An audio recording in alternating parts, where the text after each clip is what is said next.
Hi guys, so we just had our first night's sleep here at the Art Deco Imperial Hotel in Prague. The bed was amazing, it was really good, and we just had breakfast downstairs. The architecture in this building is absolutely amazing. I can't believe we got it for the price that we did. We are currently sat in the corridor because as we went out for breakfast, we have someone cleaning our room, so we're giving them space to clean up. But the room and service here are amazing. The staff are really friendly and accommodating and will pretty much get you anything. You don't even have to go up to the buffet area. She was like, if you want, you know what you want, just tell me and I'll go get it for you. You don't have to go get it. So it was really nice of them. So today our plans are to go to a couple of the football places, and then we're going to go to the Prague Castle. So catch you later.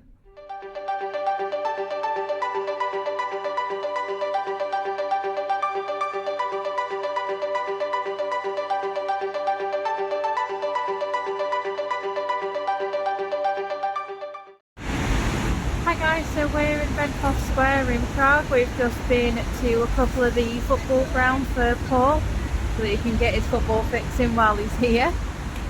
So now we're going to go down this square and have a look for something to eat, but as you can see it's really pretty.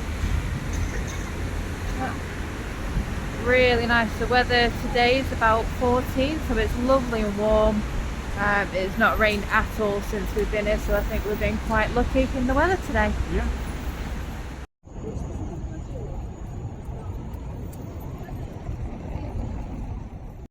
Hi guys, so we've stopped for some lunch at this really nice cafe. We got the recommendation of the ice guy in Prague. We've gone for some Veliček, which is basically an open face sandwich with bread on the top. And we have a little cake, which is a Czech cake. We did have this also at the previous cafe that we were at yesterday, but it was in a cube. This one's round like a donut. And then we also got some not very traditional red velvet cake, which is obviously my favourite. So this is the restaurant. We're not going to butcher it because we can't pronounce it in Czech, but it looks really good, and obviously it is recommended by the Honest Guide. So we'll let you know what we think when we've eaten. So we just finished our meal, and it was really good. The open face sandwich, I think it's called a Veliček before, which is wrong. It's a Kleberček, which is basically an open face sandwich. So it's one piece of bread with like salad, the topping on it. It's like salad cream, and then like meat, eggs, and vegetables on top. It's really good. The bread wasn't as thick or as chewy as I thought it was. I thought it was going to be very much like a French baguette, you know, like that thick, nice chewy crust, and I thought it was going to go over, but it's not. Very thin, very easy to chew. Yeah, it was very light and just easy just to eat, and I'd really, really have that again. It's a really good place, so I would suggest coming here again. It's really, really good. Yeah. The desserts, the red velvet cake. Red velvet cake was very, very sickly sweet. It was very thick. But was your chocolate? I loved it. Yeah. I really enjoyed it. Really nice. Yeah. Really good. I would recommend coming here. It's a little bit off the beaten path, but it's definitely worth coming to. What we'll do is we'll try and put a Google map location in the description below so that you can find it if you need to come in yourself. But the fact it is off the beaten track means probably guaranteed to get a seat. Yeah, and it was very cheap. It was £250 Yeah. for two Kleberčeks, two desserts and two drinks, which is about £9. it was about £8.90 for both of us, which is really good for what we had. And I'm full. You? I'm full. It was a place I really wanted to come and see what it was actually like, because you watch something on YouTube and think what it must be like, but I really actually enjoyed coming here. It is quite easy to find, really.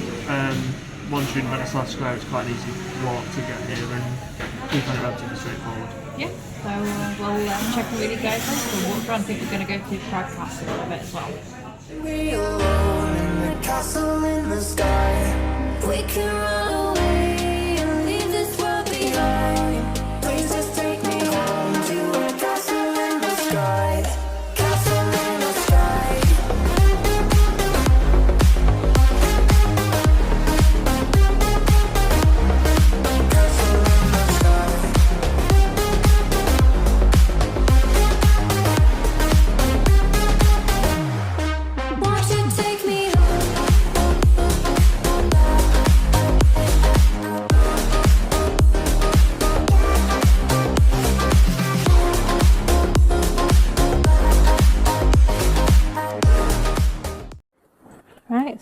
now here at the Prague Castle. We're just about to go into the entrance, which is just there. And as you can see, there is the checked armed guards there. They are very much like the ones in London, where you must not touch them, you must not interfere with them. They will pretty much ignore you, apart from a bit of awkward direct eye contact. So we'll check in when we're on the other side. So we're now just coming into the main courtyard. Look at that.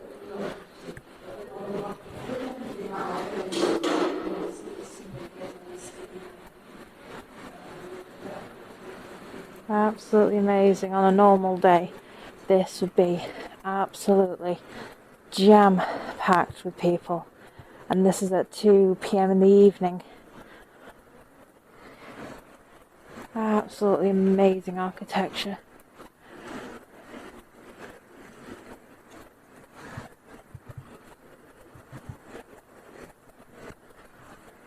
Absolutely no one here at all.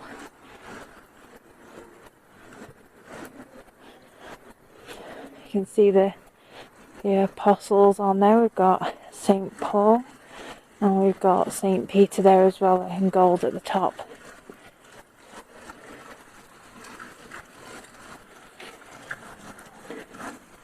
Got the Leopold fountain here. Looks like it's got a bit of information here as well. Let's have a look. So it's like Leopold, crowned King of Bohemia in 1656 at Prague Castle. Have a look at the information there.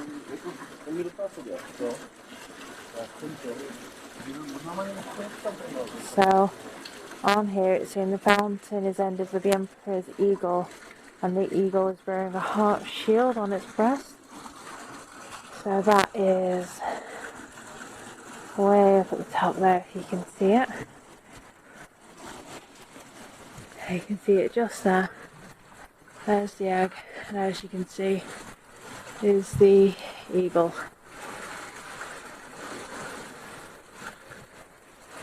Absolutely amazing.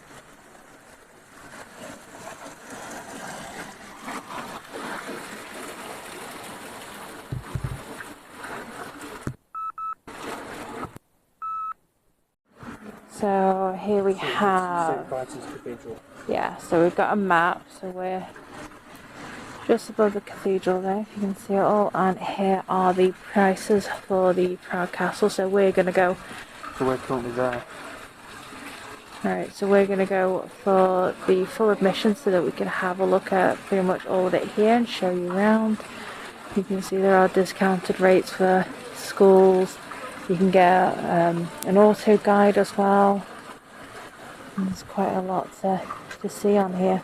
So we're there. So, yeah, so we're right there, and then right through the next bit will be the cathedral.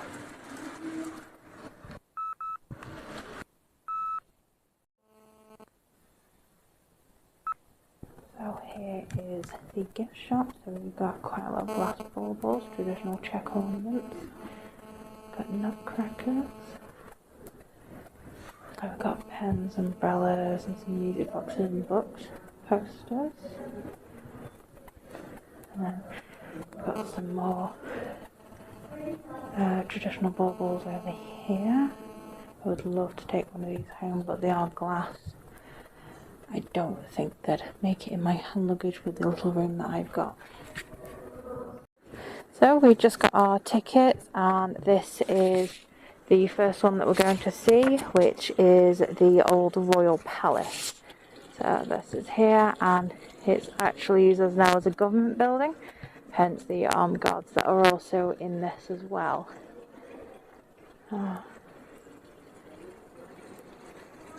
We do have a fountain here as well.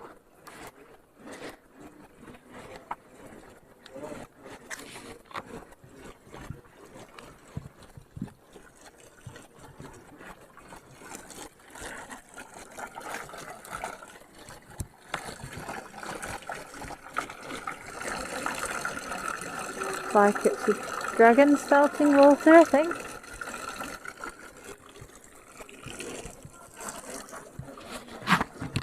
Let's go have a look.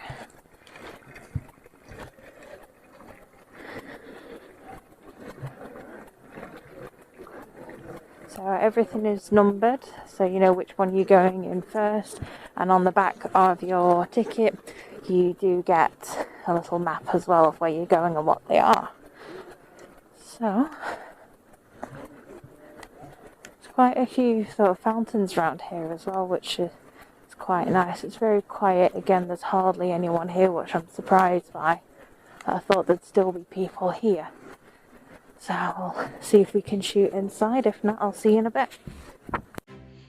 Hi guys, so I'm not really going to talk that much during the Prague Castle. We couldn't really do it in there anyway. It was so quiet. It would have felt a little bit disrespectful for the few people that are in there during the castle. So I'm going to let you enjoy the sights of the castle, and every now and then I'll drop in to give you a few sort of myths and, you know, bits and bobs about the castle. So hope you enjoy.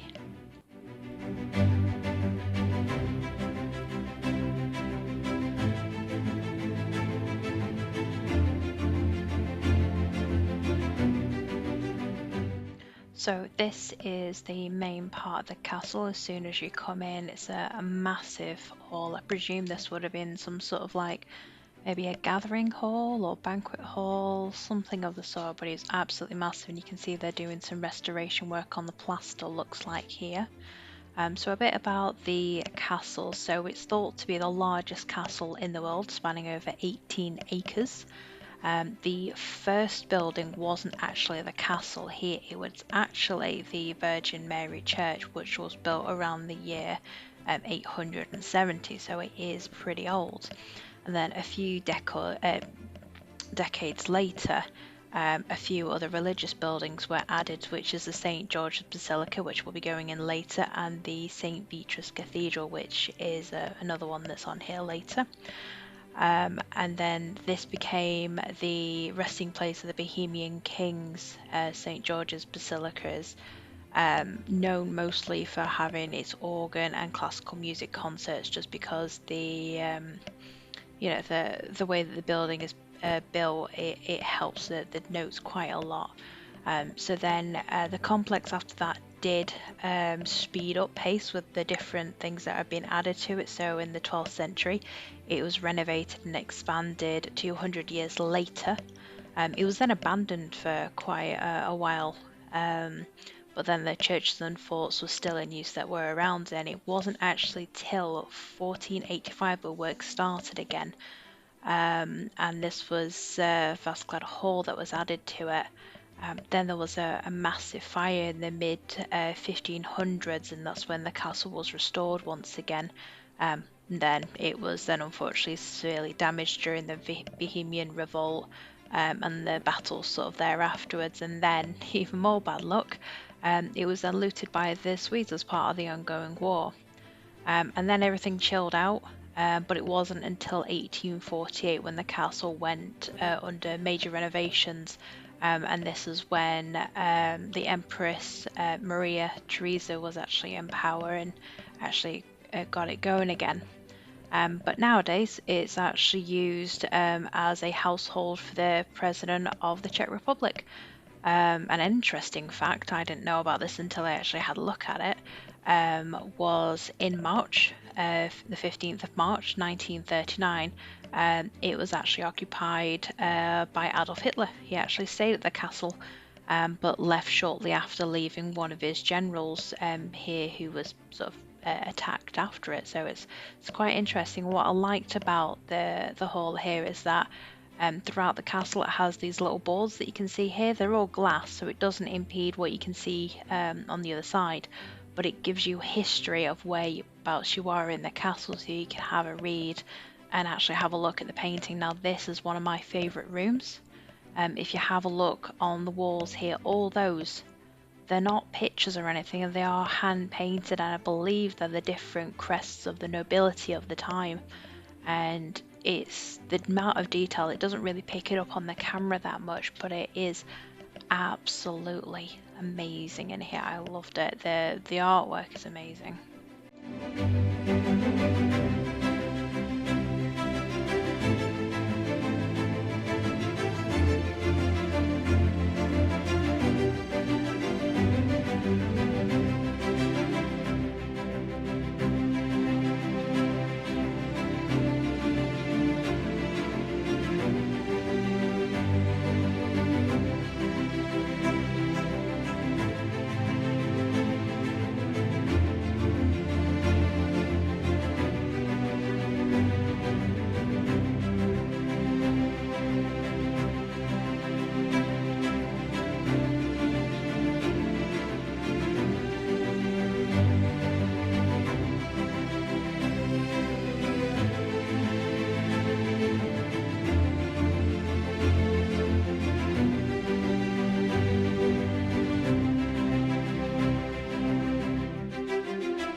Hi guys, so just a quick bit of information about St George's Basilica. It's the oldest preserved building in the Prague Castle complex.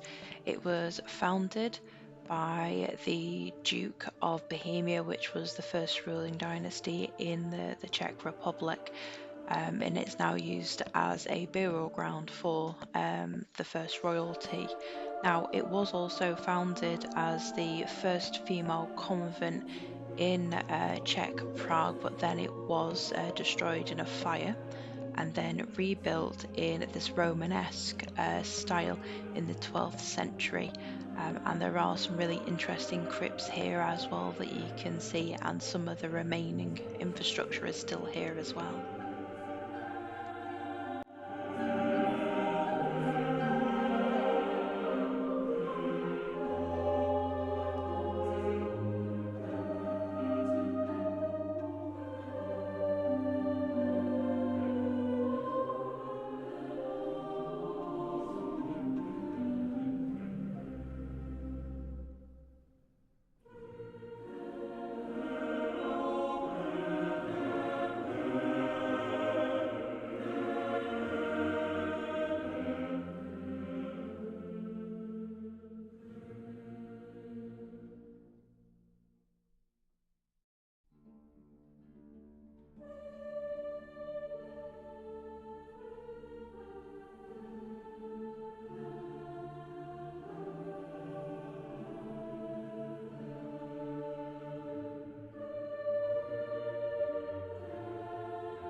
Hi guys, so we've just been walking around for a bit. Hopefully you've been enjoying the footage that we've managed to get in some of the areas here in Prague Castle.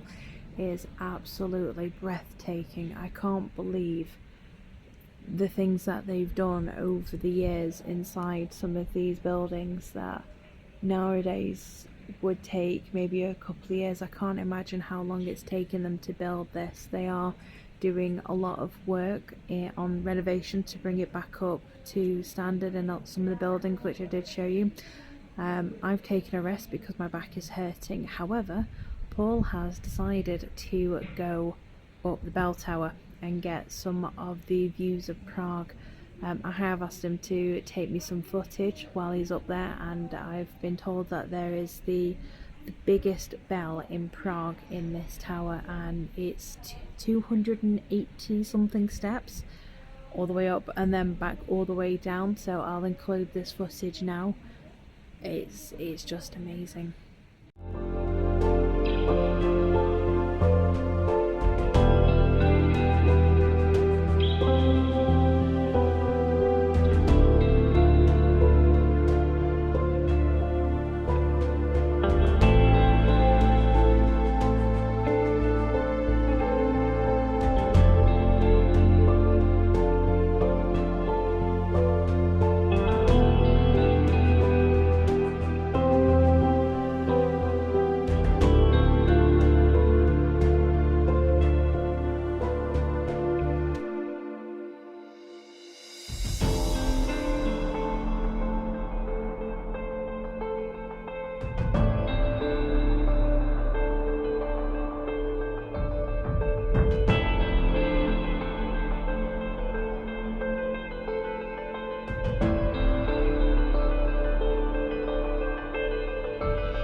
Hi guys, so we are at St. Beatrice Cathedral here.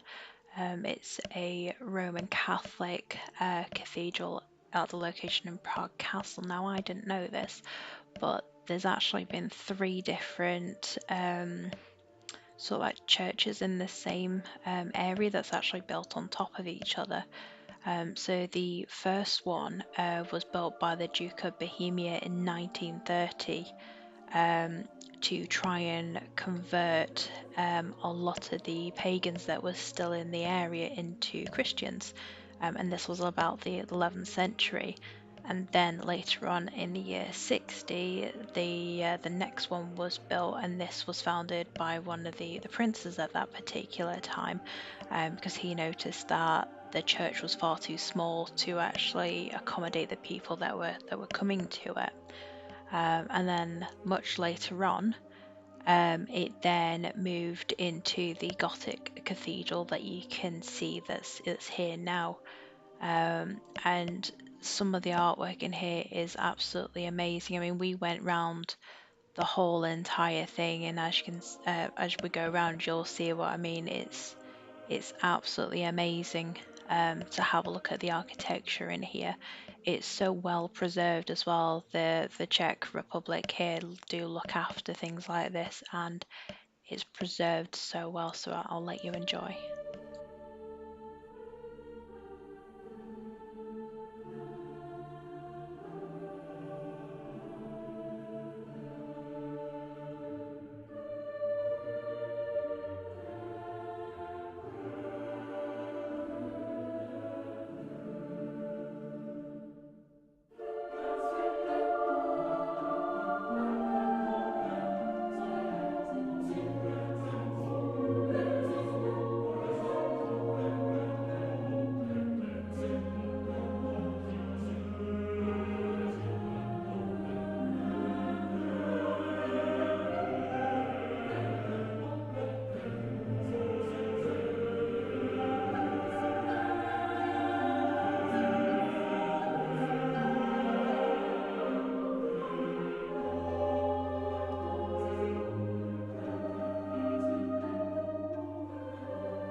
So we're now here at the Golden Lane. You can see there's some cannons here that would have been used in World War II. Now, the Gold Lane is a really small house. Now, a few interesting facts about these is that they were actually on both sides, but there was like two streets facing each other. One side was demolished. Now, these houses are tiny. I'm just over 5 foot, and I could just get in the door frame. Paul, who's just over 6 foot, managed to smack his head a couple of times on the door frames. They were surprisingly used to house the palace guards. Now, how they lived in here, I don't know. They must have been really, really short. And they were actually still used right up until World War II, which I'm really surprised by. I thought they would have been vacant for much longer. Nowadays, they're little trinket shops, and a few of them also have sort of things that would have been in the houses back their days. So it's kind of like a museum with like little shops and these little tiny ones, and they are only one story, but a few of them I saw there was an attic space. I just sort of put my camera up in there and there wasn't much there, just dust really. So a few more interesting facts I managed to find out about the Golden Lane is that it was actually used to house goldsmiths, hence where the name came from, and there was a few other influential people that lived here as well. Number 22 had I think it's pronounced Francis Kafka. This was his sister's house, so he lived there with her. And he was a famous film historian that when the Nazis came to Prague, he hid films that the Nazis were trying to destroy and even organised small screenings in secret. And considering how small these houses are, there were not very many places to hide these films in, so it's crazy how he's managed to hide them. There was a Nobel writer and poet that was there in 1929, but his house was one of the ones that was originally demolished. It's just, I still can't get over how small these houses are. It's crazy, but it's really interesting to see what people would have lived in at that particular time.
Hi guys, so we're back again.